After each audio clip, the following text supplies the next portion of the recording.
Well, kind of a sad day for me because the car is getting ready to get put up on blocks for a little while. I'm buying another vehicle, and this one because it's got a couple of needs here and there. Power steering doesn't work and a bunch of other things.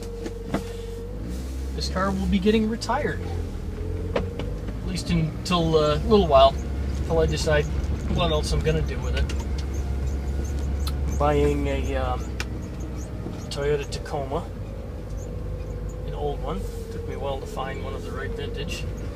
Been searching around for a 2003 double cab for quite a while now. Wasn't able to find one until just recently, and I managed to find one, although it's not the one I was looking for. I was looking for a double cab with a 5-speed, but apparently they only made 200 of those a year back in from 2001 to 2002.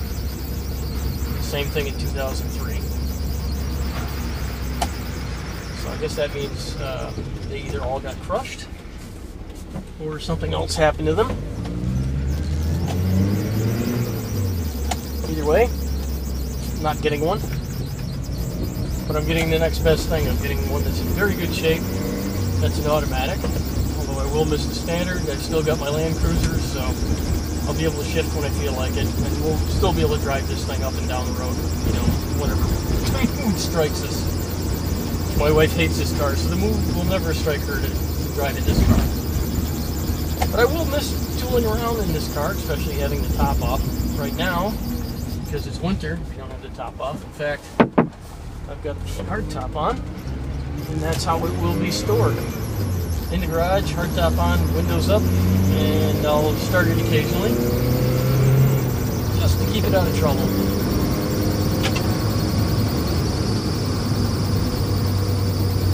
But I will definitely miss the entertainment value of this car. There's just something about it. Although one of the things I'm going to do when I take it offline is I will fix that squeaking that you probably heard while I was driving down the road. And what that squeaking is a speedometer cable.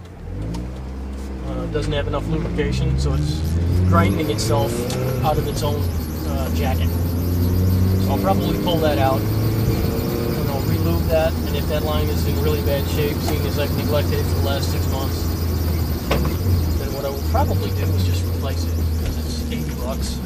While it's... Alright, buddy, what are you doing here? Pick a lane. There you go. So, $80 for that. I'll replace that. Probably some other things while I'm at it. I've got power steering here, but the power steering's shot. And I was planning on disabling that anyways, because I'm not really a big fan of power steering. And I really would like to go back to the manual style steering. And this particular car, the way the steering is designed, all I have to do is get rid of an O-ring, a couple other small things, and then this is back to manual steering. No real repercussions. And I'll be able to lighten the car up a little bit as well. So I'll be able to take some weight out of it with the power steering box and some other junk that's involved in that. Basically removing all of the options that they've spent time and effort putting into this car. Originally this car had power steering. It also had air conditioning. The air conditioning's long gone. I didn't remove that. That was removed by the previous owner. And a couple other options that weren't on here that I thought were kind of odd. It's got manual mirrors, which I thought was interesting, seeing as you've got power windows. Why not have power mirrors as well? Because the mirrors are kind of a pain to adjust in this car. Oh, man, hit some water full blast. Hold on a second. Oh, that wasn't bad at all. This next one ought to be fun. Listen for it.